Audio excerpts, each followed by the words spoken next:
no ar, Abre Aspas, o primeiro jornal multidigital do eixo SP-Rio. Abre aspas. Apoio Sicredi. Gente que coopera, cresce. ZYM 836, 101,5 MHz. Conecticar SP-Rio FM, uma emissora da rede DS de comunicação. Este não foi um erro técnico, e sim uma homenagem a Celso Guizard Faria, a primeira voz da rádio SP-Rio e uma das mais potentes e reconhecidas da sua geração. O radialista e publicitário Celso Guizard Faria morreu ontem aos 74 anos, vítima de um infarte fulminante no sítio da família em Atibaia, interior de São Paulo. Seu corpo está sendo velado em Taubaté, sua cidade natal, onde também vai ser enterrado logo mais às 11h30 desta manhã. Celso Guizard, o Celção, como era carinhosamente chamado na redação, emprestou sua voz à SP-Rio de 2011 a 2017. Seu vozeirão cativante moldou a rádio desde os primeiros momentos em 1º de outubro de 2011.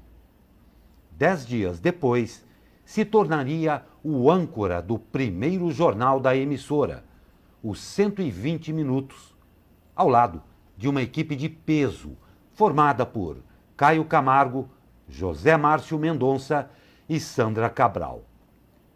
Como inteligente profissional do rádio, destaque em sua geração, entrevistou dezenas de personalidades da cena pública, sempre com habitual elegância e fino humor.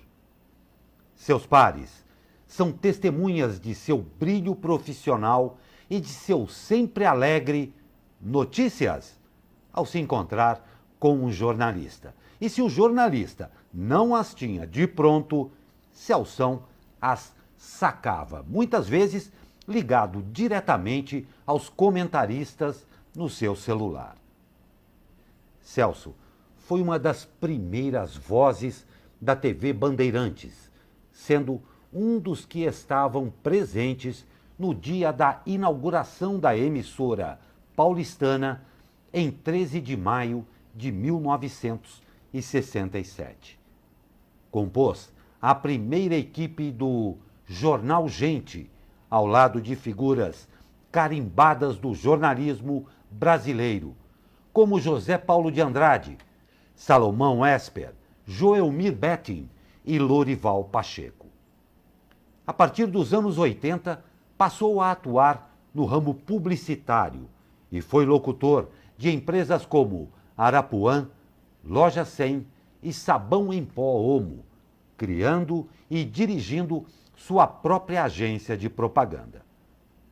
Taubatiano de nascimento, Celso gostava de uma boa conversa e era um celeiro de causos, sempre se enroscando em uma última história, a caminho do elevador, interessado nas questões nacionais, mas também nos prazeres da vida. Soube cultivar amizades entre seus companheiros de bancada mais antigos e também entre os jovens profissionais da SP-Rio que já sentem saudades do Celção. Deixa a esposa Ana Maria, os filhos Fábio, Otávio e Maurício, noras e netos. Celso é pai do empresário e empreendedor do rádio Maurício Guizard, diretor-geral da SP-Rio+.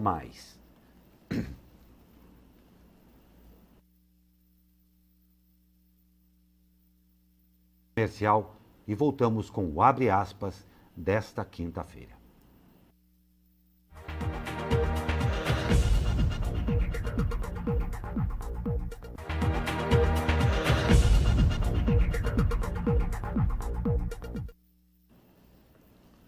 Olá, muito bom dia. Estamos de volta ao vivo. São 9h39 com o Abre Aspas desta quinta-feira, 23 de abril.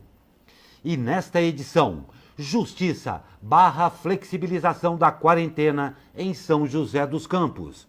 Governo de São Paulo anuncia abertura gradual do comércio a partir do dia 11.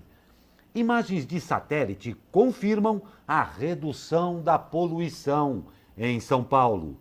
Pandemia faz dólar disparar no Brasil, chegando a R$ 5,40. Começamos a edição de hoje e eu já o convido para, no segundo bloco, uma entrevista com o prefeito de Jacareí, Isaías Santana, claro, ao vivo, com a sua participação. Vamos às notícias do dia e eu ainda enalteço a presença comigo na bancada do jornalista Douglas Cruz.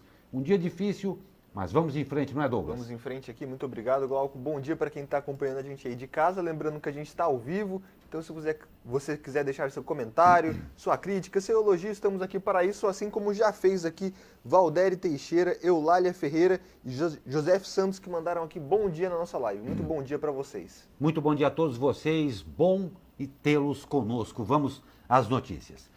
A Justiça concedeu liminar para suspender em caráter provisório os efeitos do decreto do prefeito de São José dos Campos, Felício Ramute, que previa a retomada da atividade comercial não essencial a partir do dia 27 deste mês.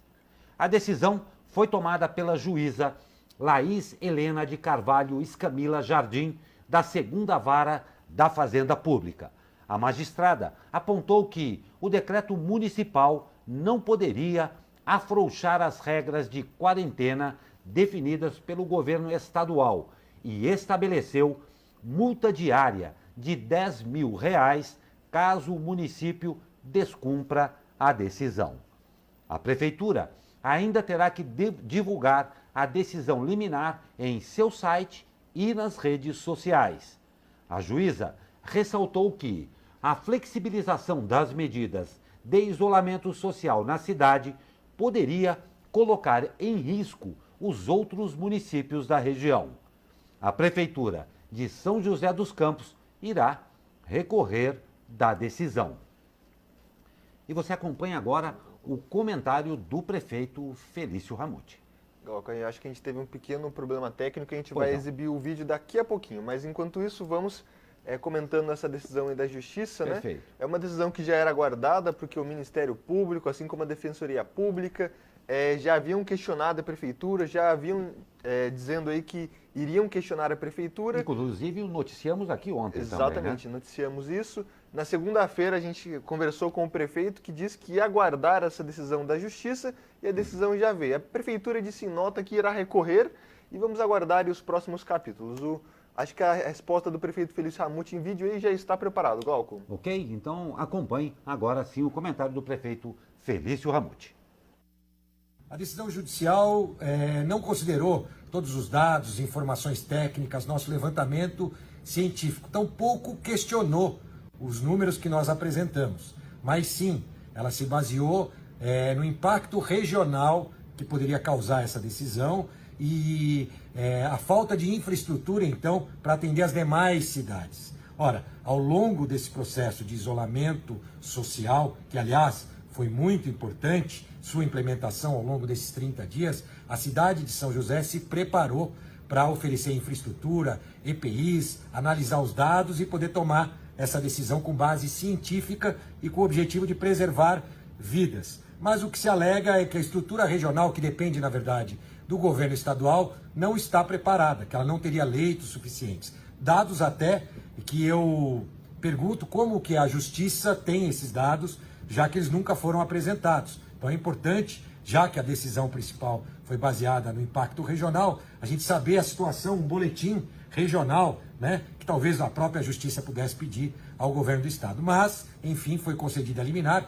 e nós vamos recorrer ao Tribunal de Justiça em relação a essa liminar. O que causa uma certa estranheza é que a mesma Justiça, aliás, a mesma juíza, há 15 dias atrás, concedeu para os idosos o direito de utilizarem o transporte público. Nós tínhamos feito o contrário. Os idosos, para preservá-los em casa, nós teríamos cancelado ou suspendido, melhor falando, os seus passes nos ônibus. E a mesma juíza disse que nós não poderíamos fazer isso e que os idosos poderiam andar por onde eles quisessem ao longo da nossa cidade. E essa mesma justiça e essa mesma juíza impede o comerciante de exercer as suas atividades. Parece um grande contrassenso. A nós, como eu disse, só cabe recorrer dessa decisão, que, ao meu ver, prejudica não só a cidade, como toda a nossa região. Você acompanhou aí o depoimento do prefeito Felício Ramute de São José dos Campos. E agora, Douglas, literalmente temos que aguardar a justiça decidir, né? Exatamente.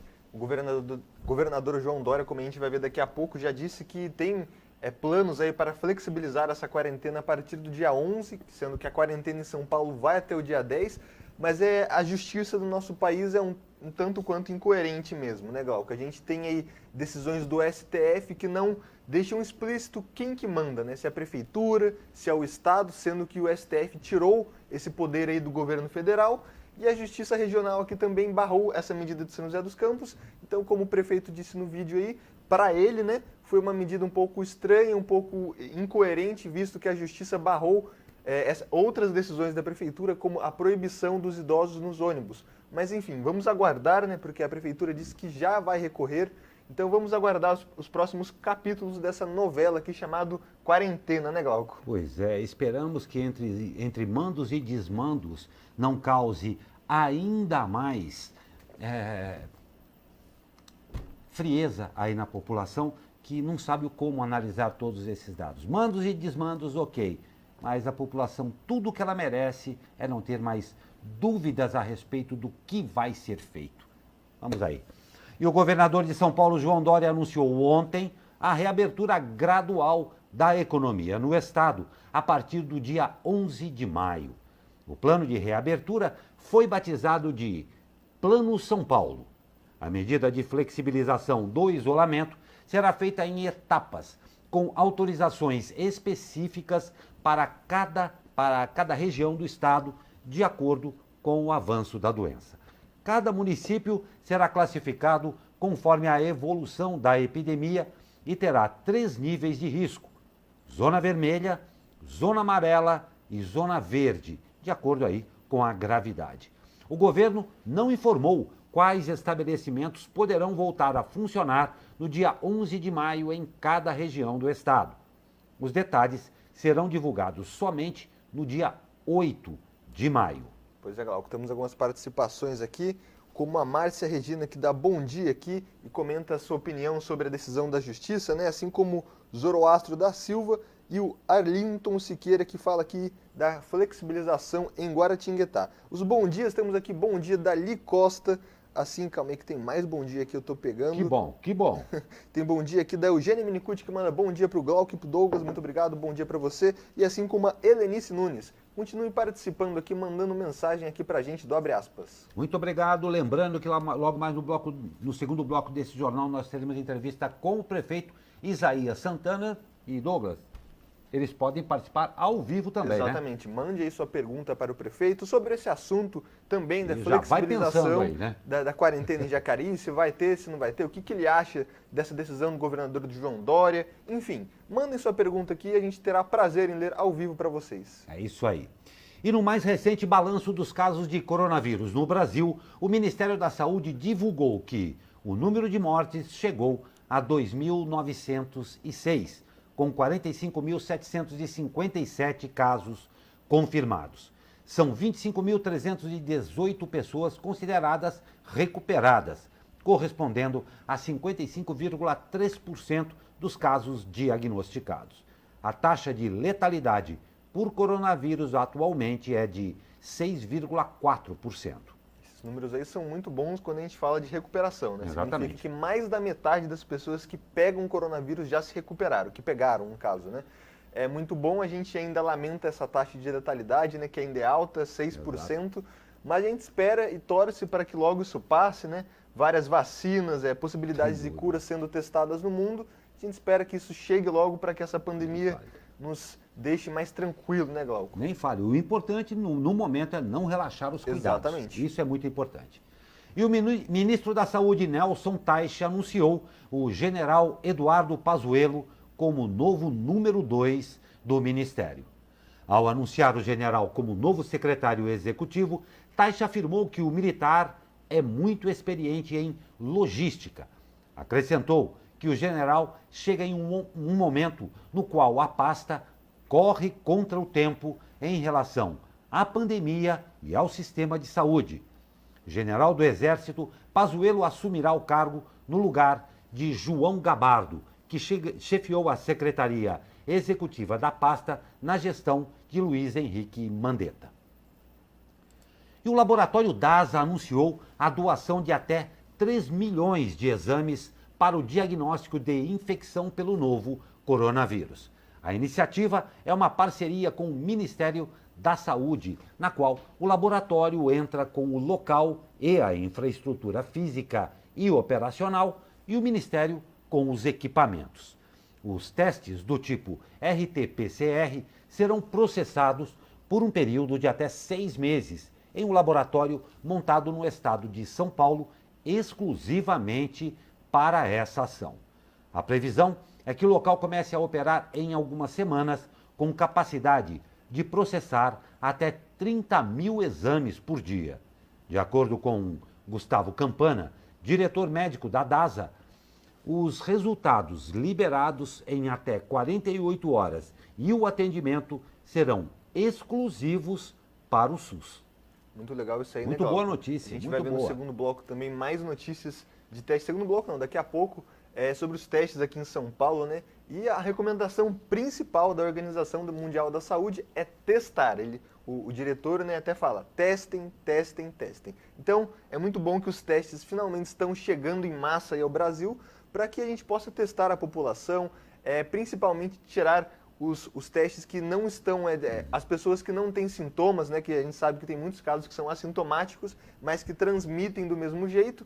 Então, muito importante, muito boas iniciativas de empresas que estão ajudando aí o governo federal, né, Glauco? Não tem dúvida mesmo, porque esse já é um ponto muito frágil em toda essa cadeia aí, porque o teste custa caro. Em notícias que a gente acompanha, aí vem acompanhando na última semana, é provável sim que o Brasil não tenha a mesma condição financeira de ter o volume de testes, por exemplo, que os Estados Unidos já está implantando em toda a sua população. Mas importantíssima, assim como ressaltou o Douglas, a participação da indústria nacional já fazendo frente a isso daí. Mas vamos deixar claro que existem limitações e que elas ficarão evidentes num curto espaço de tempo. Mas o importante é que está havendo a ação. Isso é o que vale mesmo. E vou falar sobre isso. A fila de testes de coronavírus que aguardam análise no estado de São Paulo foi zerada, segundo Dimas Covas, diretor do Instituto Butantan. De acordo com Covas, desde que a plataforma de laboratórios para diagnósticos de Covid-19 de São Paulo, coordenada pelo Instituto Butantan, foi oficializada no dia 4 de abril, já foram feitos 35.600 testes em 38 laboratórios. A fila chegou a ser de 17 mil exames. Então é um problema bem sério mesmo. Exatamente. Né? A gente espera que esses casos suspeitos grandes, né, que temos aqui em São José, em outras cidades do Vale, agora venham a diminuir com o fim dessa fila. Né? E, Glauco, uma notícia quentinha lá de Brasília. Segundo a colunista da Globo News, Júlia do Alibe, o presidente Jair Bolsonaro encaminhou ao presidente do Supremo Tribunal Federal, o famoso STF, Dias Toffoli, né, um texto de autoria não identificada que afirma que quem defende a intervenção militar deve dizer quem vai ocupar a cadeira do presidente da República. Eu vou ler aqui a íntegra do texto que a Globo postou. Aqueles que pedem a intervenção militar devem decidir qual general ocupará a cadeira do capitão Jair Bolsonaro. Aqueles que pedem o AI-5 antes devem mostrar onde está na Constituição tal dispositivo. Diz o texto aí que o presidente da República, Jair Bolsonaro, encaminhou ao STF. Então, mais uma novela que ao longo do dia aí vamos acompanhar os capítulos, né? A resposta do STF, a resposta do presidente Jair Bolsonaro. Então, mais uma novela que creio eu que não deveria estar entrando em cena neste momento de pandemia, mas enfim, vamos acompanhar. No momento em que ninguém tem nada com que se preocupar, por que não, né? Enfrentar mais uma novela. Nós vamos para um rápido comercial e já voltamos com o segundo bloco, no qual teremos o prefeito Isaías Santana de Jacareí aqui participando conosco. E claro, você pode fazer a sua pergunta e fazer a entrevista junto conosco. Rápido comercial e já voltamos. Fique com a gente.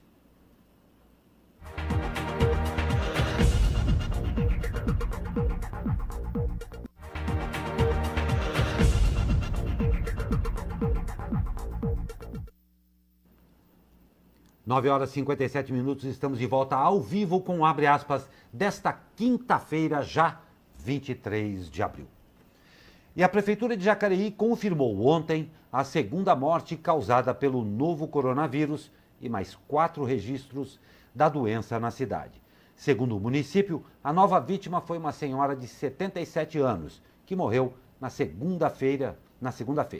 Dos casos confirmados, o município informou que, no total, são 12 homens e 12 mulheres. 3 deles estão internados, 1 em hospital público e 2 em hospitais privados. Os demais estão em isolamento domiciliar. 5 pessoas já não apresentam os sintomas. Jacareí soma 88 casos suspeitos da doença que aguardam resultados de exame. Há também 2 casos de óbitos suspeitos de coronavírus. Pois é, Gal, que a gente está aguardando aí agora, fazendo contato com o prefeito de Jacareí. Vamos começar aqui a nossa entrevista com o Isaías, mas é interessante frisar, né, que todas as cidades aqui da região estão tomando as medidas possíveis. São José, por exemplo, descartou o hospital de campanha. Exatamente. Jacareí não, Jacareí diz que está ali construindo um hospital.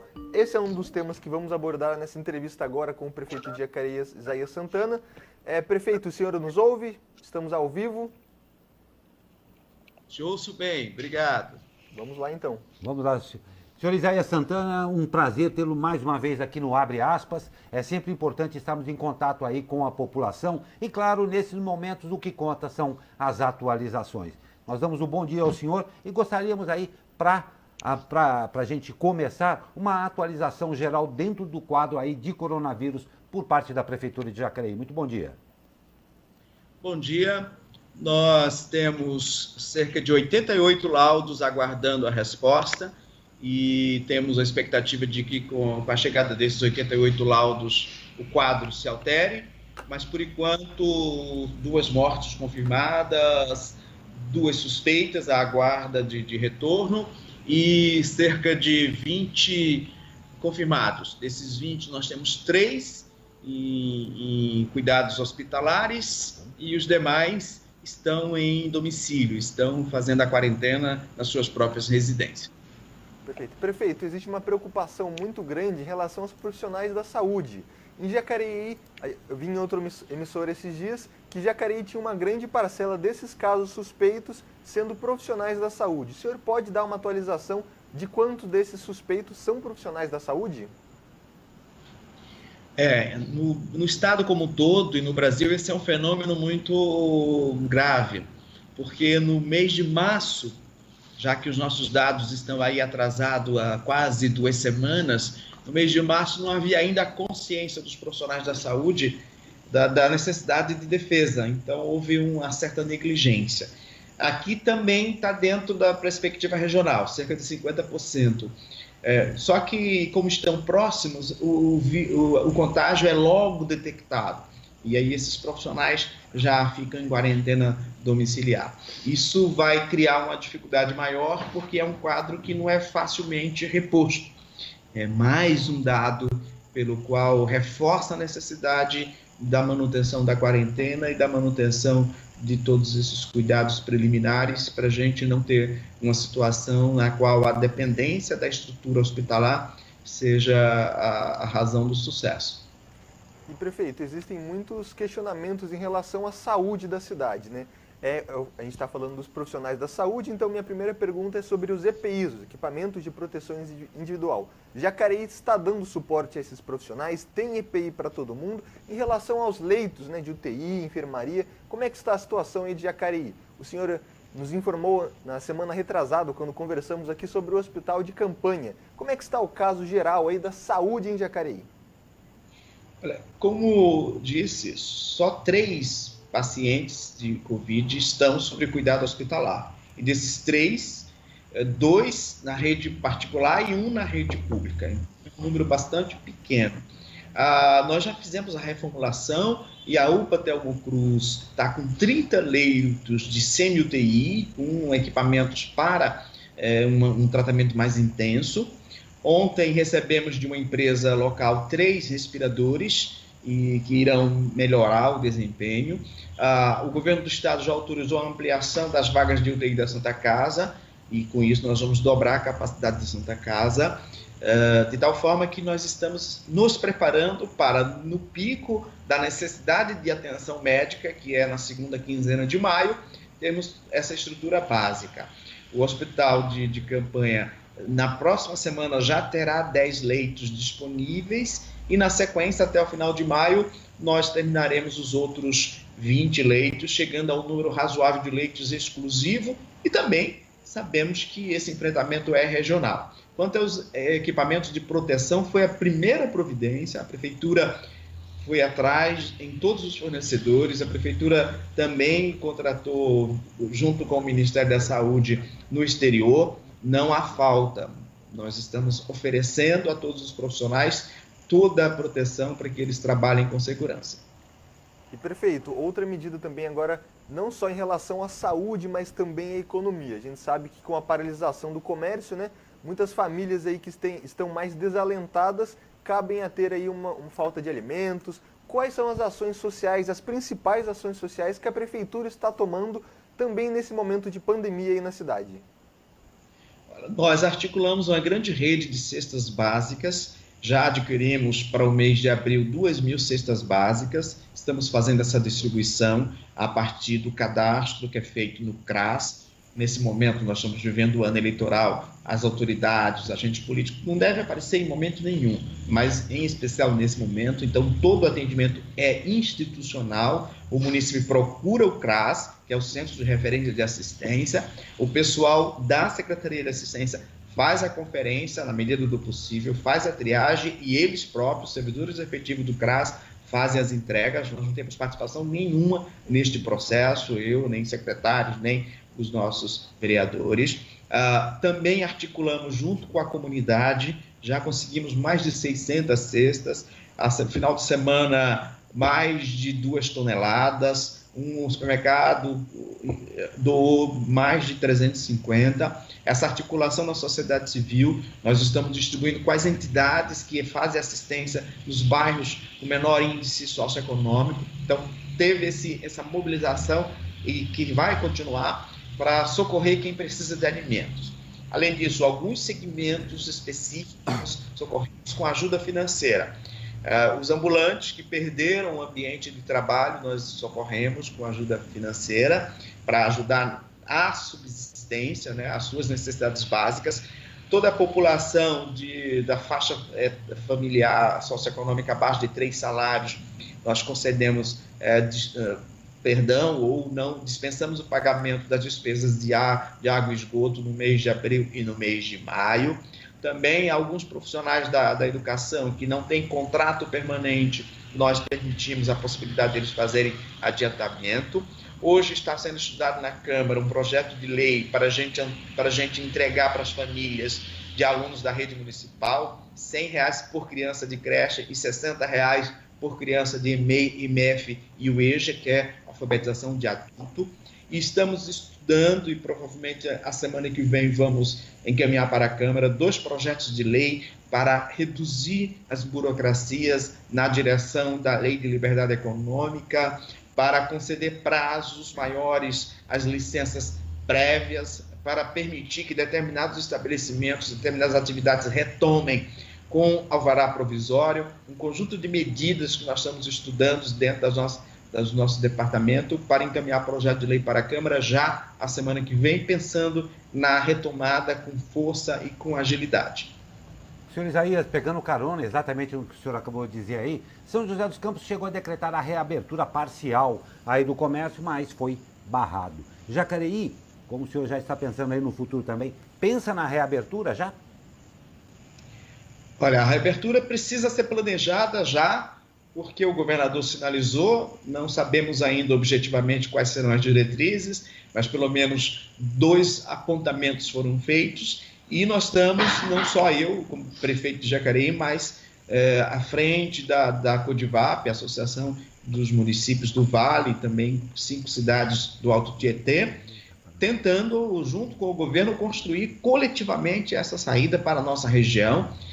Sempre defendemos que não pode ser uma decisão de um município, que deve ser uma decisão da região como um todo, porque tem realmente reflexo em todas as cidades, e nós queremos sim esse espaço de diálogo construtivo, de abertura, para conhecermos de forma mais aprofundada os dados, nos convencermos de tal e tal decisão, mas cada prefeitura pode, no seu campo de atuação, facilitar as coisas para aqueles que retomarão, e se Deus quiser, já a partir de 11 de maio. Essa saída, esse retorno a algumas atividades que já não se justificam estarem impedidas do seu funcionamento, tem que ser construída coletivamente. Setor econômico, governo do estado e governos municipais. E prefeito, caso São José consiga aí, judicialmente recorrer e reabrir o comércio, como isso poderia afetar Jacareí? O senhor acredita que poderia haver aí uma migração das pessoas aí de Jacareí para São José? Ou essa reabertura poderia, na sua opinião, aumentar os números de coronavírus em São José e também nas outras cidades da região? Falando aí intermunicipalmente, como é que Jacareí conversa com São José e as outras cidades aqui do Vale do Paraíba para tomar essa decisão aí em conjunto, né? Olha, na hipótese de São José dos Campos conseguir no Tribunal de Justiça revisão da liminar concedida, eu, prefeito, o Felício, prefeito, Ortiz, prefeito de Taubaté, Fernando, prefeito de Caçapava e outros que queiram, precisamos ir ao governo do estado para que o governo do estado construa, junto com essas prefeituras, uma saída regional. Ou a saída pelo convencimento de São José dos Campos, ou uma saída pela antecipação dessa abertura, desde que seja para a região como toda. A pior decisão é a abertura unilateral. Isso a gente precisa evitar, exatamente pelos fatores que você relacionou. Não tem como municipalizar o vírus, não tem como isolar as populações, somos uma região já conurbada e, portanto, decisões dessa magnitude não podem se dar estritamente no âmbito municipal. E São José dos Campos teve o êxito de questionar, de pedir, de criticar a tomada de decisão do governo. Isso a gente não pode desmerecer, mas São José dos Campos tem que, no momento em que cassou a liminar, se dispor a conversar com o governo do estado, junto com as demais prefeituras, para que a gente, em conjunto, encontre uma saída. A pior hipótese é a decisão unilateral de um município. A segunda pior hipótese é o enfrentamento, a divergência ou essa quebra de braço entre governo estadual e governo municipal. Nós temos que esgotar todas as possibilidades de construirmos juntos, governo do estado, governos municipais, uma saída regional. Perfeito, senhor prefeito de Jacareí, Isaías Santana. Nós agradecemos demais a sua participação mais uma vez aqui no Abre Aspas da SP Rio Mais e desejamos, claro, sempre muita sorte ao senhor e a todos os prefeitos, que o senhor citou um ponto absolutamente imprescindível: existir união em bem da população. Nós agradecemos muito a sua participação no Abre Aspas desta quinta-feira. Eu que agradeço e traduziria essa sua sorte como prudência e paciência.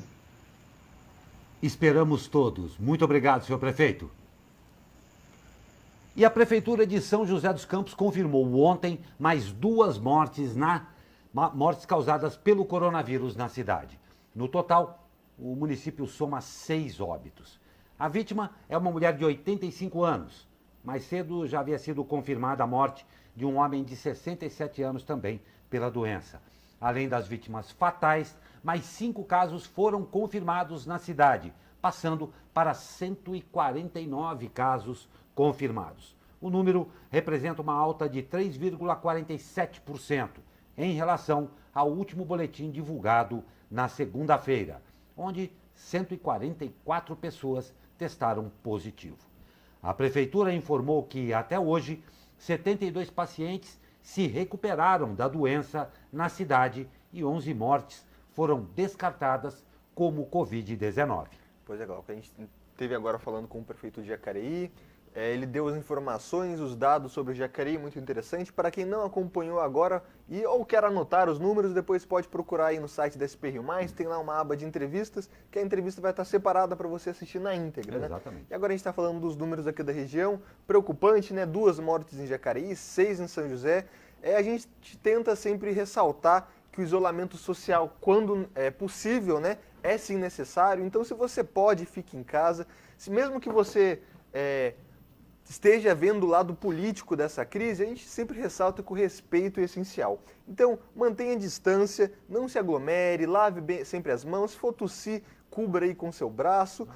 Cada um fazendo a sua parte, a gente consegue sair dessa e a gente sempre se apega aos números positivos. 72 recuperados em São José é muito bom, né, Glauco? Muito bom, é excelente. O que nos interessa, é claro, falar dos recuperados. E mais uma coisa, respeite-se. Respeite-se, que quando você se respeitar, você vai ver que a coisa acaba aí se alastrando. Respeite-se, é o momento. E a Assembleia Legislativa de São Paulo apresentou ontem um conjunto de medidas que deverá resultar em uma economia de 320 milhões de reais, valor que equivale a 1/4 do orçamento da casa, a fim de alocar a verba em políticas de enfrentamento ao novo coronavírus.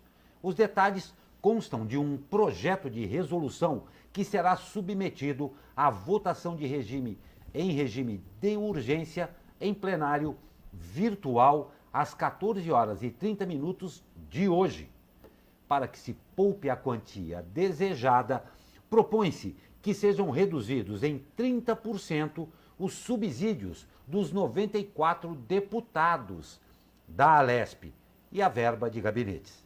A mesa diretora também sugere um corte de 20% nos salários e benefícios dos funcionários comissionados da casa, suspensão do pagamento de licença-prêmio em dinheiro e doação de 70% do Fundo Especial de Despesas. Conforme esclareceu o presidente da Alesp, deputado Cauê Macris, as medidas devem começar a valer no dia 1º de maio. Um projeto de lei será apresentado para criar uma lei geral em relação ao coronavírus, com ações concretas, vou repetir, com ações concretas do Poder Legislativo do nosso Estado, acrescentou Macris. Pois é, você viu aí no GC 350 mil, mas é porque o número é muito grande, tá? Tudo pode ser mudado ainda. Então, essa ação que eles vão votar para começar a valer a partir do dia 1º de maio envolve salários, verba de gabinetes, custos que pode ir até 320 milhões, chegando no máximo aí do limite. E é impressionante, né, Glauco, como, obviamente, é um esforço, né?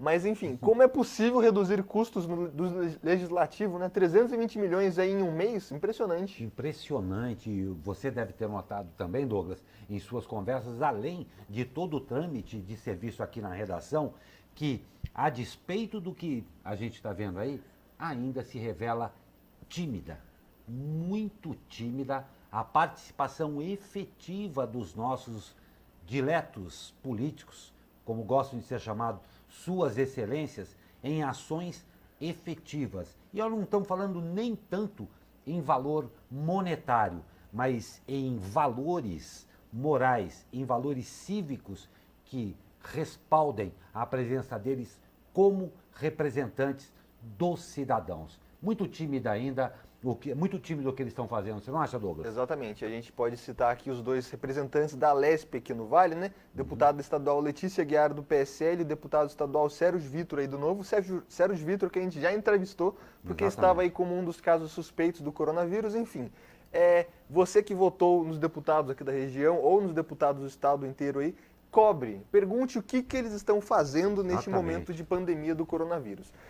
Divulgamos recentemente aqui a atuação da Letícia Aguiar, a atuação do Sérgio Vitor, e você deve se informar sobre o que o seu deputado estadual está fazendo em relação ao coronavírus aqui em São José e no estado, né? Seu deputado federal também, porque o legislativo às vezes some, né? Então é muito importante a gente tomar essa atitude de cobrar e acompanhar. Eu gostei muito da sua frase, às vezes some.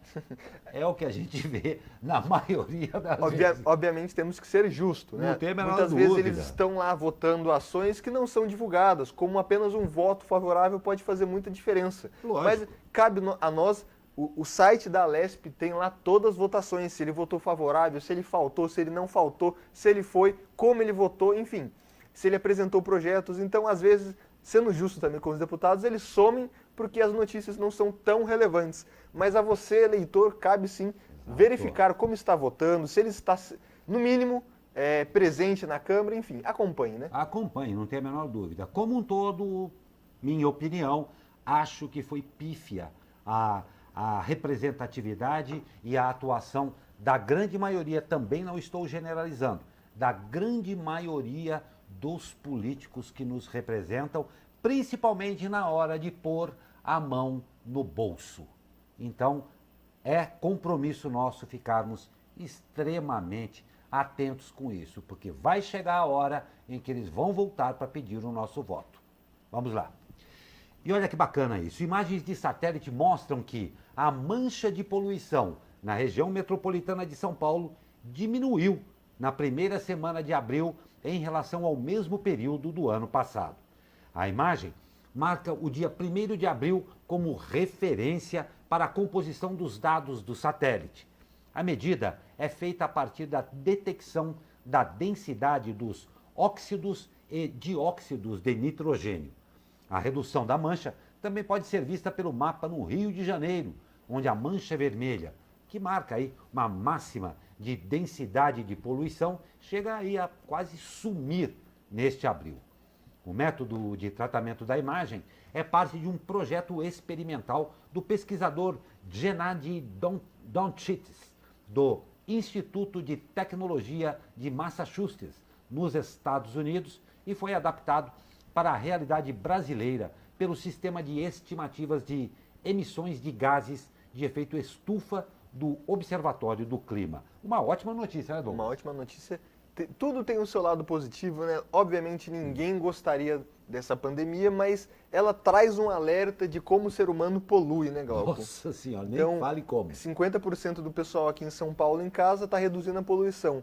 É o lado, infelizmente, positivo da pandemia, né? Não e a gente dúvida. espera que após essa pandemia os tempos mudem, né? Que a gente possa aí ter consciência que poluímos muito, né? Aliás, é dessa, dentre tantas outras consciências, que nós precisamos definitivamente assumir. Demos uma boa notícia, agora uma não tão boa. Opa. O dólar disparou nessa quarta-feira e chegou a tocar máxima recorde acima de R$ 5,41 em meio a expectativas de corte de juros que levantam preocupações sobre a entrada de fluxo nos mercados brasileiros. O real destoou de outras moedas emergentes que ganharam força ante a moeda americana e teve o pior desempenho em uma cesta de 34 divisas internacionais. Pois é. Nós vamos para um rápido intervalo e na volta o tempo e mais notícias para você. Fique com a gente.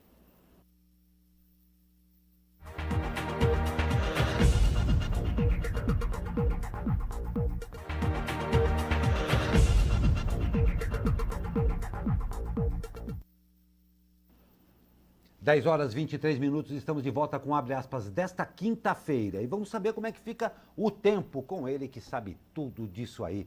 Fala, meu amigo Caio Souza, muito bom dia. Fala, Glauco Turzi, muito bom dia. As condições do tempo hoje não deverão sofrer mudanças significativas com relação ao dia de ontem.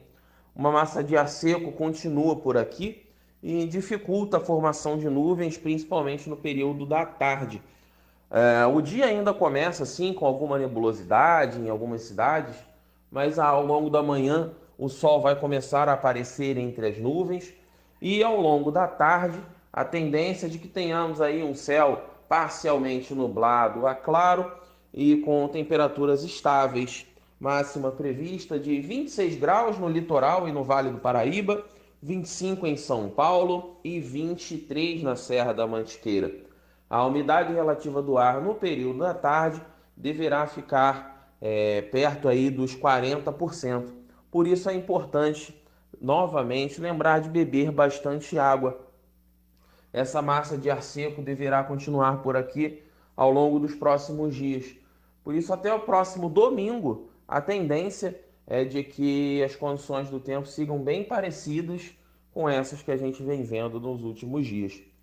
Caio Souza, direto da sala de operações do Tempo Vale, para o jornal Abre Aspas.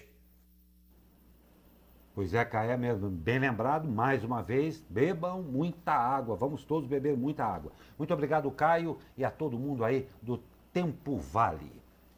E eu quero lembrar uma coisa, nós falávamos aqui durante o break, nós temos o maior prazer, a gente está com bastante gente aqui, acompanhando o jornal, participando, mas nós temos um tempo meio restrito aqui, e às vezes vem observações muito longas para a gente ler. Então, gente, não é má vontade não, né, Douglas? Exatamente. É uma questão só de tempo aqui, claro, a gente tem que ser bem democrático aqui com todo mundo, né, Douglas? Exatamente, um jornal aí de 60 minutos, né? Então a gente agradece a participação do Júlio Razek, que comentou aqui a entrevista do prefeito de Jacareí, Isaías Santana. A gente agradece também os comentários aqui da Márcia Regina e do Rafael Siqueira, que estão aí debatendo sobre a quarentena na nossa página. Muito obrigado aí por participarem do jornal Abre Aspas. Exatamente, muito obrigado, é sempre muito bom tê-los conosco, tá bom? E Valacide Alencar, apontado como um dos líderes da facção criminosa PCC, o primeiro comando da capital no Paraná, fugiu 5 horas depois de deixar a penitenciária estadual da cidade de Piraquara, no interior do estado, após receber liberdade condicional da justiça por pertencer ao grupo de risco da Covid-19. Conforme matéria do R7, ele havia sido condenado a 76 anos de prisão por lavagem de dinheiro e tráfico de drogas. Já havia fugido outras vezes da prisão e desta vez tinha recebido o benefício condicionado ao monitoramento por tornozeleira eletrônica devido aí à pandemia. Na sexta-feira, 5 horas após ter instalado a tornozeleira e saído da penitenciária, o dispositivo foi removido, acionando, claro, um alerta às autoridades. Equipes das polícias civil e militar foram acionadas, mas o homem não foi localizado e é considerado foragido da justiça. As polícias militar e civil estão na busca do referido preso e pedem a colaboração da população para que repassem quaisquer informações que possam colaborar na prisão do foragido anonimamente através do Disque Denúncia 181 ou ainda pelo 190 da Polícia Militar, informou o órgão em nota enviada à imprensa. Pois é, Glauco, a gente fica meio sem até ter o que comentar, né? Porque é uma notícia que não é novidade para ninguém. É a famosa tragédia anunciada? Exatamente, a famosa tragédia anunciada. Se deu essa liberdade aí provisória para o preso, ele saiu com a tornozeleira, é um preso, como a gente viu aí, que é líder de uma facção altíssima criminosa, periculosidade. 76 anos de prisão, a polícia com certeza não realizou uma fácil prisão dele, foi uma prisão com certeza muito difícil e que, como o ministro da Justiça e Segurança Pública aí, Sérgio Moro, já havia alertado, muitos que foram liberados para condicional pela pandemia do coronavírus não irão voltar. Que infelizmente é um caso de um preso perigosíssimo que foi liberto e agora está aí vagando pelo Paraná. E a discussão continua. Conversa-se e agora, vamos aí, a polícia voltou ao V0, ao ponto de partida. Perigosíssimo isso. E olha que absurdo também, costureiras reclamam que o preço do metro do elástico subiu até 154%. Com o aumento da confecção de máscaras aí devido à pandemia, elas estão com dificuldade para achar o produto e identificando altíssimos valores. Olha só o relato da costureira Márcia da Silva Lopes Ferreira dos Santos ao R7. No começo ela disse ter utilizado o elástico que tinha guardado, mas ela se lembra que pagou por volta de R$ 3,00 por 10 metros. Agora, ela disse ter encontrado a mesma quantidade por R$ 7,60 de um fornecedor que está vendendo no WhatsApp.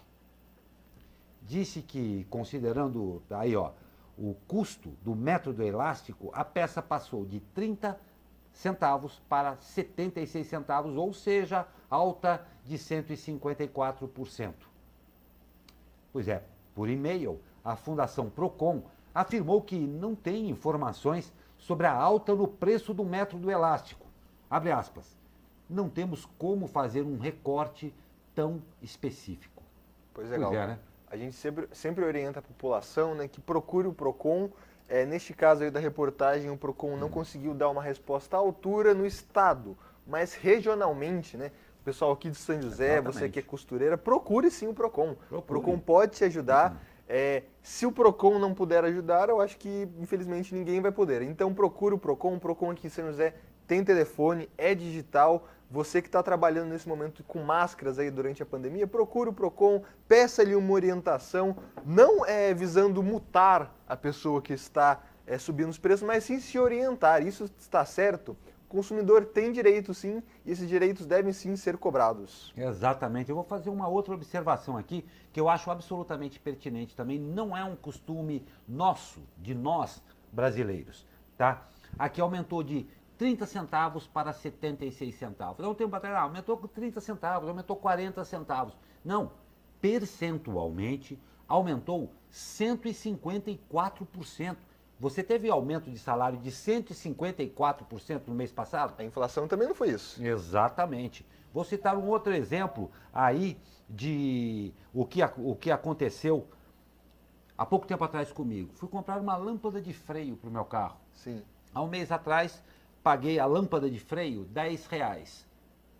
Voltei lá, o atendente com toda a arrogância me disse, é R$15. A minha pergunta foi, eu falei, nossa, aumentou 50% nesse mês? Então, muito bacana. Pense na porcentagem, de 30 para 76 centavos significa 154%. Faça sempre a porcentagem. Exatamente. Né? O que pode muito importante. Pode considerar assim aumento abusivo, tá? Então quem vai analisar isso é o Procon. Então que você está em dúvida aí se isso é ou não é um aumento abusivo, procure o Procon da sua cidade, que eu tenho certeza que ele vai te ajudar ou no mínimo orientar. Né? Não deixe barato. É seu dinheiro, é seu direito, tá bom? Olha só, está havendo um achatamento da curva da pandemia. Conseguimos, será, enfim, achatar a tal curva, dado aí a redução do ritmo de contaminação? Pois é, parece que sim. A curva está realmente diminuindo, diz a Veja o infectologista Júlio Croda, pesquisador da Fiocruz e professor da Universidade Federal do Mato Grosso do Sul. Abre aspas. Há um claro achatamento na curva de casos de síndrome respiratória aguda grave, que reflete a diminuição na taxa de contágio, principalmente nos estados de São Paulo e Rio de Janeiro. Se há uma redução da mobilidade, há uma redução de doenças respiratórias em geral e de internações associadas às doenças. É isso o que nós estamos vendo agora, explica aí o especialista. Aconteceu o achatamento. O primeiro objetivo já foi atingido. Agora, é importante planejar a reabertura. É preciso fazer o monitoramento de indicadores precisos e em tempo real. No momento em que o isolamento é relaxado, a taxa de contágio deve aumentar, assim como a necessidade de internações em UTI. Cabe aí aos gestores analisarem esses números e adotarem uma nova medida de isolamento quando for necessário. Diz ainda, conhecemos a doença, temos a experiência de outros lugares do mundo e qualquer superlotação do serviço de saúde é de responsabilidade do gestor. Ao propor o relaxamento, ele supõe que há capacidade para atender os pacientes, complementa o professor Croda. Ou seja, estamos no primeiro momento, mas a atenção deve permanecer. Exatamente. Quando entrevistamos aqui na segunda-feira o prefeito de São José dos Campos, Felício Ramute, que propôs a flexibilização da quarentena, foi questionado.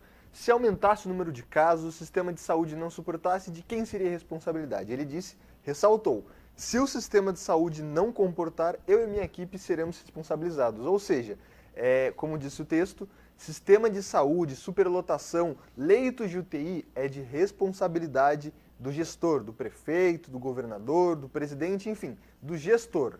Então, cabe a nós fiscalizar quantos leitos a cidade tem. Porque, por exemplo, São José dos Campos divulgou ontem, que a taxa de ocupação aí dos hospitais em relação ao coronavírus é de 18%. Se esse número for aumentando, devemos cobrar o prefeito Felício Ramute. Jacareí, conversamos com o prefeito de Isaías Santana agora. Ele informou que está construindo mais leitos de UTI, de enfermaria na cidade. Então, cabe sim a nós cobrar sobre isso. Agora, sempre gosto de ressaltar, Gal, que a gente fala de responsabilidade, responsabilidade individual também. Minha, sua, do pessoal de casa. Não estamos falando aí só do prefeito. Falo de mim. Eu, quando saio de casa, todos os dias lavo a mão, tomo meu banho, saindo daqui, passo álcool em gel, não cumprimento ninguém nas mãos. Então, cabe a nós também, individualmente, nos responsabilizar por essa pandemia. Não tem a menor dúvida. Isso também faz parte da cidadania. O Bavuso esqueceu de mim aqui, né? Tá. Podemos ir, Bavuso? Beleza? Muito obrigado. Senhoras e senhores, hoje, indiscutivelmente, um abre aspas diferente a todos nós. Né, Douglas? Com certeza. É um momento realmente triste para a nossa emissora, mas que, seguindo aí o legado do grande jornalista Celso Guizardi, grande locutor, grande amigo e grande mentor, nós seguiremos em frente, aí também norteados por seu filho Maurício Guizar, nessa caminhada que com certeza só tem a enaltecer o seu legado e, claro, trazer a todos vocês o compromisso e a responsabilidade sempre de um conteúdo de verdade, que é o caso da SP Rio Mais. Douglas, muito obrigado pela sua participação, realmente num momento especial e difícil para todos nós, né? Pois é, a gente está tendo um problema técnico, você está acompanhando, mas a gente encerra o jornal de hoje aí com os pesares aí para a família Guizar, de muita força a Maurício, ao pessoal aí da casa dele, e a gente agora resta a saudade, né? Celção Guizar sempre foi muito, muito querido aqui durante a redação, todas as vezes que aqui veio trouxe sua alegria, e é assim que esperamos recordar dele. Até amanhã, Glauco. Até amanhã e um ótimo dia a todos.